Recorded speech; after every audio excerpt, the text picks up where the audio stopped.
Olá,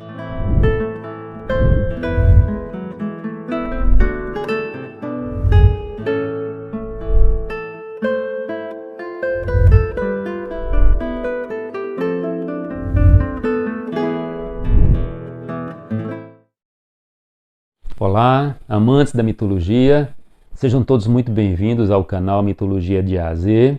Meu nome é Sérgio Paulo de Melo Feitosa, sou mestre em Ciências da Religião e psicólogo clínico, sou pesquisador dos cultos solares gregos, particularmente dos deuses Apolo e Hélios. Estou aqui hoje trazendo mais um conteúdo em mitologia universal nesse canal e que vai ser um prazer contar com a presença, a participação de todos, tá? Nós estamos na segunda publicação do nosso canal, o nosso canal está engatinhando, mas nós já temos um número interessante de inscritos. Eu quero agradecer inclusive a todas as pessoas que se inscreveram e vamos dar continuidade aos nossos temas, aos nossos assuntos. Mas antes de nós avançarmos, vou pedir que se inscrevam no canal. Se você chegou aqui através de uma recomendação do YouTube, então vou pedir que você se inscreva no canal, que você ative as notificações. Não esqueçam de ativar todas as notificações, porque aí é uma possibilidade de você de fato ficar atualizado, e a minha intenção é produzir conteúdos mais de uma vez por semana, mas a ideia é sempre ser no começo da semana, tá? E também, se você souber de alguém, tiver algum amigo, algum conhecido que se interesse pelo tema de mitologia geral, traga aqui para acompanhar, assistir os nossos conteúdos, será um prazer. Eu produzo, juntamente com um querido amigo que é psicólogo e psicanalista, um outro canal, mas só que ali eu produzo conteúdos de mitologia grega, no canal chamado Eros e Thanatos, Mitologia e Psicanálise. Também será um prazer contar com a presença de todos lá, e também, se desejarem se inscrever, vai ser um prazer. Bom, como eu acabei de falar agora, dando continuidade aqui ao nosso conteúdo, nós estamos no segundo assunto do nosso canal. Temos um universo imenso de assuntos a tratar, desafios a conhecer, a enfrentar, melhor dizendo, e conteúdos a conhecer. E a partir desse momento agora eu fiquei pensando no que nós poderíamos tratar. Tinha elaborado uma lista de intenções em relação aos assuntos em mitologia geral, e eu fiquei pensando que nós poderemos tratar hoje de um assunto que eu acho muito importante. E qual vai ser esse assunto? Vou falar dos deuses primordiais, dos deuses fundantes e dos deuses supremos. Esse vai ser nosso assunto. Dada a complexidade desses assuntos que vão ser tratados, possivelmente nós não ficaremos com um conteúdo só. Eu trarei um segundo conteúdo, se for o caso eu trarei um terceiro conteúdo. A minha intenção é que o tamanho da gravação não fique desconfortável para quem vai assistir, entre o assunto que vai ser explanado, abordado, mas também um tempo que seja agradável de assistir, tá bom? Eu vou precisar, nesse momento aqui agora, fazer breves leituras. Prometo que eu não vou cansar quem quer que seja, serei muito breve, bem pontual, mas as leituras vão ser necessárias para que vocês entendam a temática, o porquê da possibilidade ou da situação de deuses primordiais, deuses fundantes ou deuses criadores e deuses supremos. São três grupos de divindades bem diferentes. Muitas vezes pode parecer que são iguais, mas não são, tá bom? Vou fazer aqui uma pequena leitura, tá? Um pequeno estrofe aqui de um hino. Aqui. Em ti está a nossa origem, a sorte de ser a imagem de um Deus. Só a nós coube entre tantos seres mortais que vivem e rastejam sobre a terra. Por isso te entoarei um hino e cantarei sempre o teu poder. A ti obedece todo esse mundo que gira em torno da terra, por onde quer que o leves, e de boa mente te é submisso. Seguras nas mãos invictas com teu servidor o raio incandescente e de dois gumes sempre vivo. Sob o impulso caminha a obra da natureza, com ele dirige as palavras universal que passa através de tudo. Esse texto aqui é um hino a Zeus de um escritor, de um poeta tardio, ainda lá naquele período clássico, chamado Cleanto. E pode lembrar, inclusive, muito de um salmo, né? Inclusive, ele chega ao ponto aqui no começo de dizer que só a nós coube, entre tantos seres mortais que vivem e rastejam sobre a terra, a sorte de ser a imagem de um Deus. Algo parecido com um certo texto bíblico que diz que Deus nos criou a nossa imagem conforme a semelhança dele, né? Vou fazer agora uma outra leitura, também muito breve, tá bom?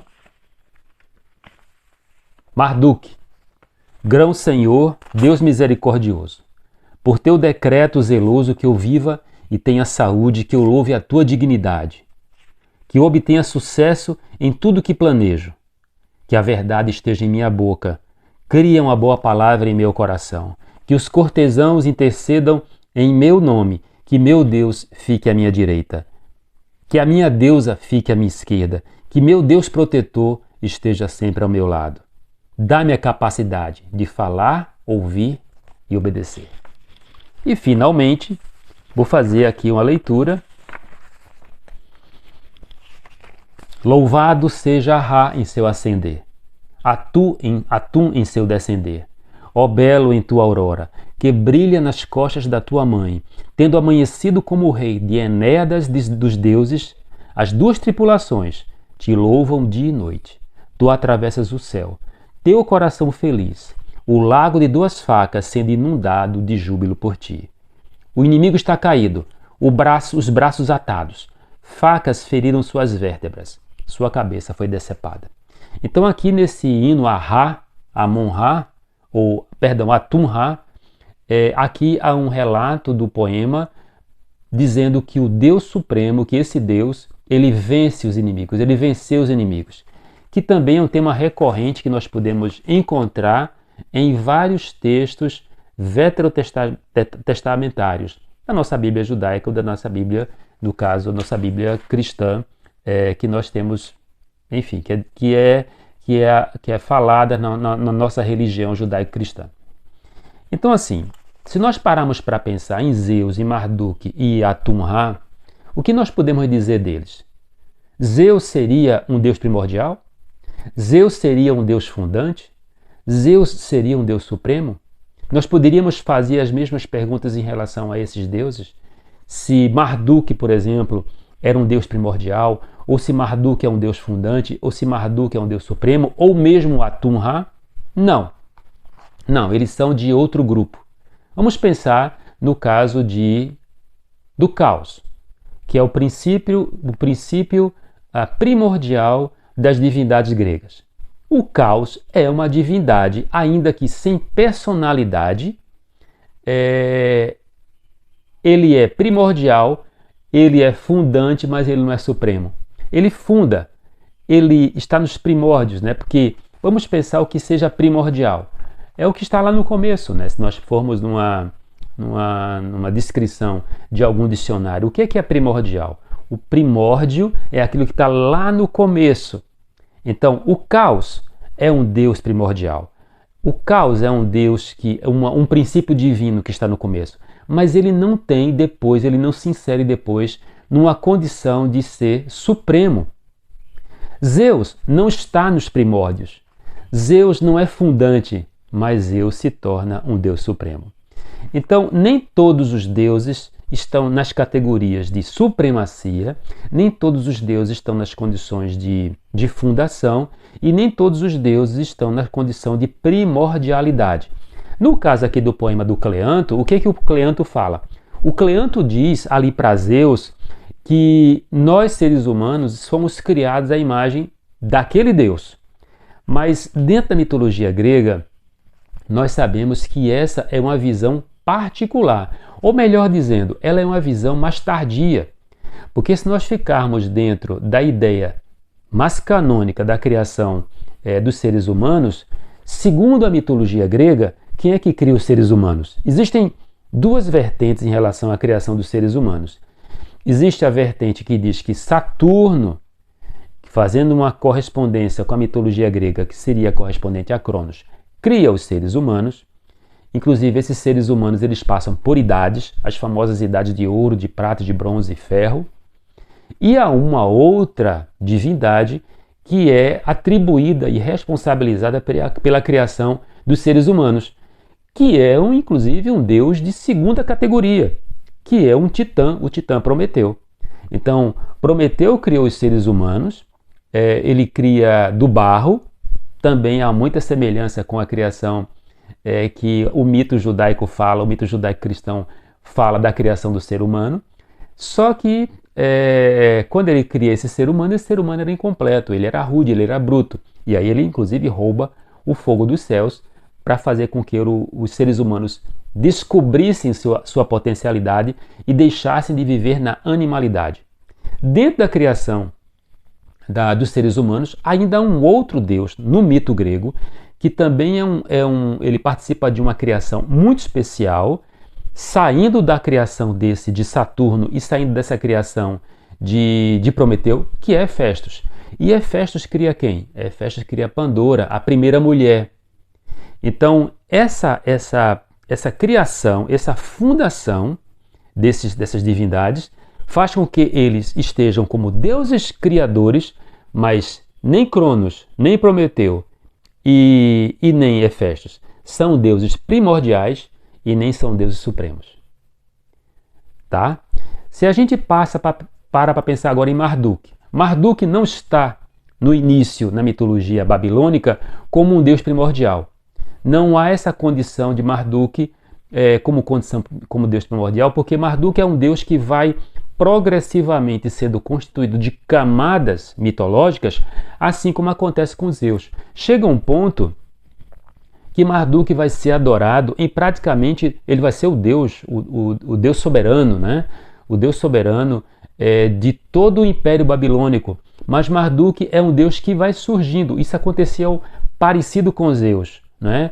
Que é gerado, que alguns poemas falam dele como um filho mais novo, e depois, com os acréscimos das camadas que o mito vai sofrendo e que o Deus vai passando a ser de importância cada vez maior, então esse Deus Zeus, ele deixa de ser o filho mais novo e passa a ser o filho mais velho. Na mitologia egípcia, por exemplo, nós temos um princípio que é parecido com o caos grego, que é o Num, que é um caos primordial, e é dele que sai Atum-Ra. Então, há uma ideia de indefinição em relação a esse princípio que o Num sai, né? Sem identidade também, como o caos, e esse Deus, no Atum-Ra, ele sai dessa condição. E aí Atum-Ra vai dar origem a duas divindades, né? Vai ser bem interessante porque ele vai dar origem a Shu e Tefnu. Então, Shu é um princípio que é o ar, né? O Tefnu é a umidade e é uma característica da mitologia egípcia que os deuses sempre surjam em pares. Então, o Num é um caos, né? Que é um caos primordial, sem identidade, como o caos grego. Então, ele vai dar origem ao Atum-Ra. E o Atum-Ra vai dar origem a duas divindades, volto a dizer, Shu e Tefnu. Então, o Shu, o ar, e o Tefnu, a umidade, né?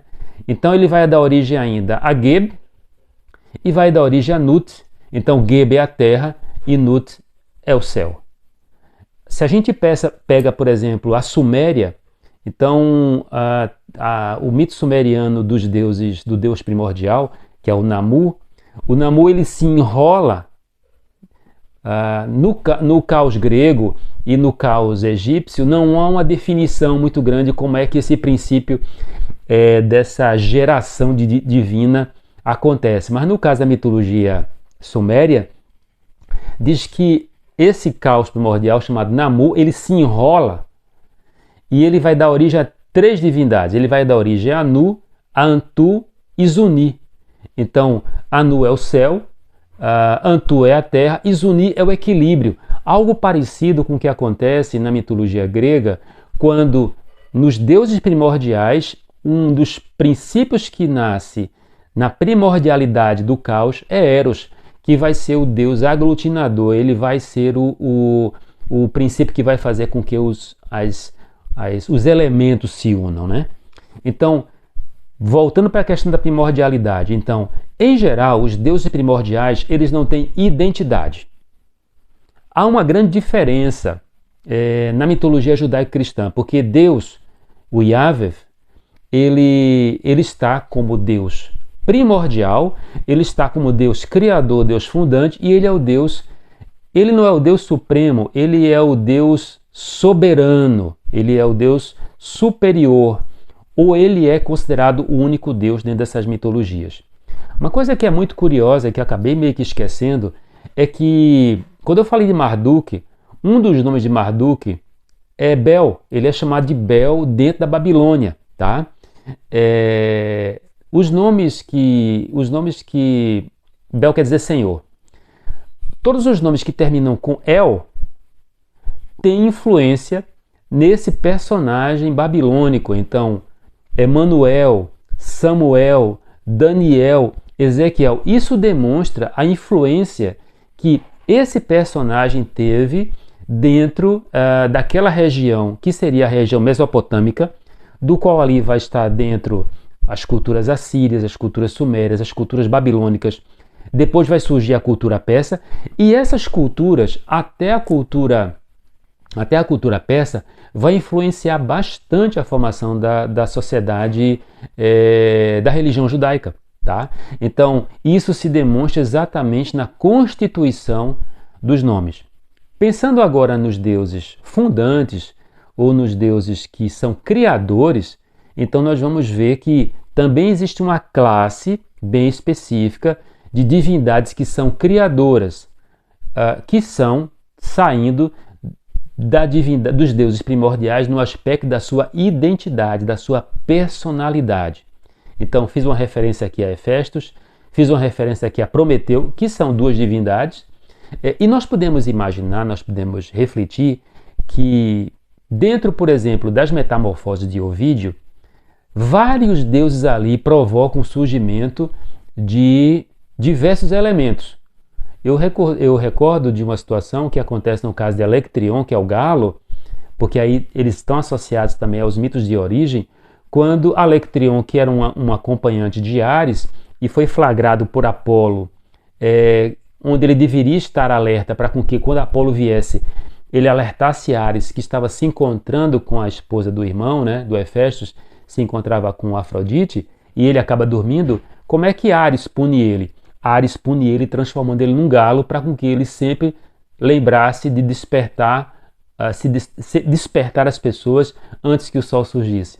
Se a gente pega o mito do pavão, o pavão, os olhos de Argos, que foi um personagem, quando ele foi decapitado por Hermes, que era a protetora de Argos, coloca os olhos de Argos nas penas do pavão. São divindades criadoras.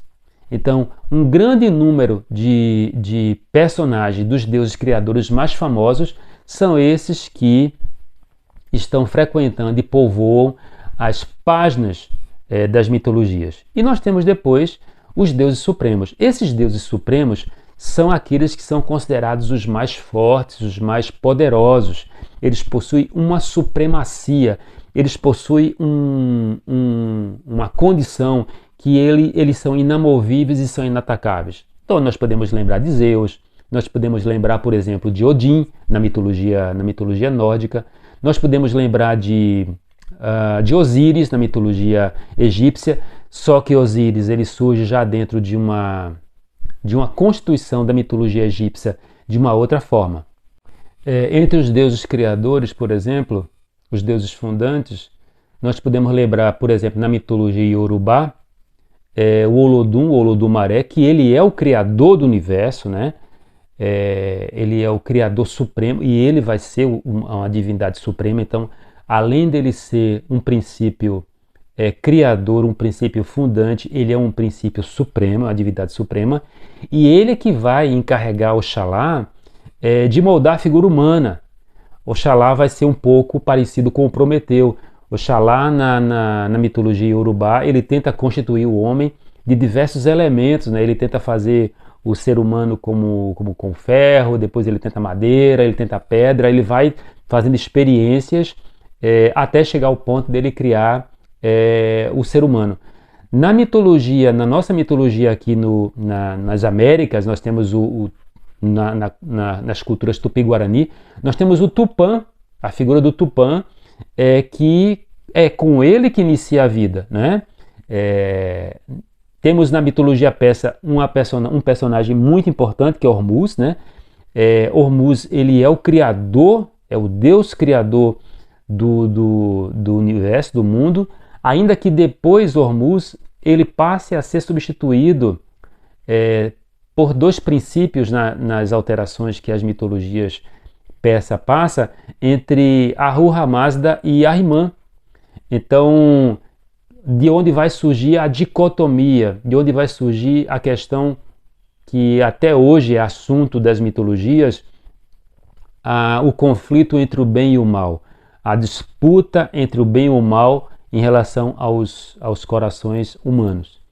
Finalmente, eu até quase que eu esquecia, nós não podemos deixar de falar que Atum ele é o princípio criador, né?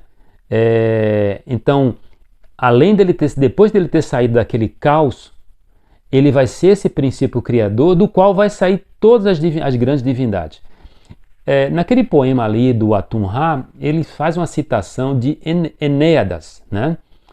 Vai ser comum na constituição da mitologia egípcia grupos de 9 deuses, assim como a gente vai encontrar em algumas mitologias 12 deuses ou 14 deuses, aquele panteão fixo de divindades. No caso das mitologias egípcias, esse número, esses personagens vão se alternar com muita frequência, porque houve uma tendência na cultura egípcia de prevalência de um deus que era alimentado pela classe sacerdotal.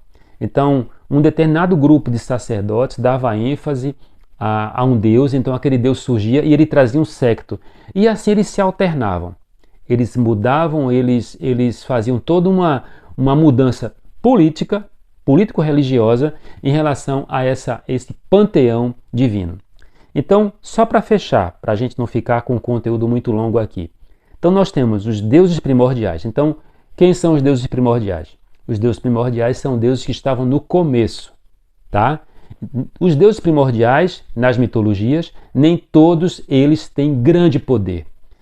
Nem todos eles vão ser deuses supremos. Então, divindades primordiais, em geral, eles não têm uma identidade, eles não têm uma personalidade que possa ser tão fácil dizer assim, esse é um Deus, como vai acontecer com o caos, como já comentei. No caso, os deuses fundantes ou os deuses criadores são deuses que têm poder, têm uma capacidade, até porque o princípio divino ele é visto como o princípio de fato de gerar as coisas, de tirar do nada alguma coisa, iniciar alguma criatura, fazer com que um princípio algo que não existia antes, melhor dizendo, algo que não existia antes passe a existir. Então, esses são os deuses criadores. Os deuses criadores nem sempre eles são primordiais e nem sempre eles são supremos, tá? E aí depois nós temos os deuses supremos, que curiosamente também podem não ter sido deuses primordiais e nem deuses criadores necessariamente. Então, muitas vezes, quando a gente vê o tema da mitologia, a gente pode misturar, confundir, achando que todos os deuses, dentro deles, tem todos os condões da primordialidade, da fundação e da soberania. Não. Isso é uma concepção moderna. Isso é uma concepção, inclusive, que foi alimentada pela teologia cristã. Porque o próprio Deus que está na Bíblia judaica, que está no Novo Testamento, ele não se apresenta no começo com um grande poderio. O poderio de Deus nas páginas da Bíblia vai surgindo de maneira cada vez mais complexa. A gente pode pensar assim, mas tem um grande poder do momento em que criou do nada, né? Quando lá na Bíblia Deus disse assim, faz a luz e houve a luz. Então, criou pela palavra. Perfeito, poder. Mas a identidade de Deus no Antigo Testamento, volto a dizer, ela vai se constituindo, surgem cada vez mais camadas. Eu separei alguns livros aqui que eu quero deixar recomendado para quem se interessar por alguma literatura, a título apenas de ilustração, porque existem muitos livros sobre os temas. Esses aqui, eles são livros bem interessantes e eu vou ser também breve na apresentação deles. Um é esse livro aqui, Símbolos e Mitos do Egito Antigo, tá? É da Emos. Ele é um livro muito bom, ele é um livro que dá bastante detalhes, mas principalmente da questão do Antigo Império. Então, do Médio Império e Novo Império não tem muita coisa aqui. Há esse livro aqui da Madras, que é um livro muito bom, Deuses e Deusas, o grande livro dos deuses e deusas, né? Então, Madras é um excelente livro para se pesquisar. E, claro, aqui minha fonte primária, que é Joseph Campbell, As Máscaras de Deus, e que esse volume é mitologia primitiva, ou seja, mitologia lá atrás. Os deuses lá do começo, os deuses primordiais. Bom, se você chegou até aqui, eu quero deixar um abraço para você, convidar para que você se inscreva no canal, ative as notificações, dê o like, convide pessoas para chegar até o canal, vai ser um prazer. Meu nome é Sérgio Paulo de Melo Feitosa, sou mestre em Ciências da Religião e psicólogo clínico, amante da mitologia universal, da mitologia grega, e sou pesquisador dos cultos solares, os cultos de Apolo e o culto de Hélios. Quero deixar aqui mais uma vez, de fato, meu abraço e até um próximo conteúdo com uma continuação, porque eu não parei aqui agora, não terminei, ficou de fora a mitologia asteca, mitologia maia, mitologia nórdica. E a mitologia nórdica, ela tem variações, né? Porque uma coisa é a mitologia, por exemplo, germânica, uma coisa é a mitologia dinamarquesa, a mitologia sueca, e as tradições que ficaram mais fixas foi essa mitologia nórdica que chegou na Islândia, e essa foi a que foi registrada, e aí essa ficou mais palpável de certa forma, tá bom? Então um forte abraço aqui a todos e até um outro momento, até breve.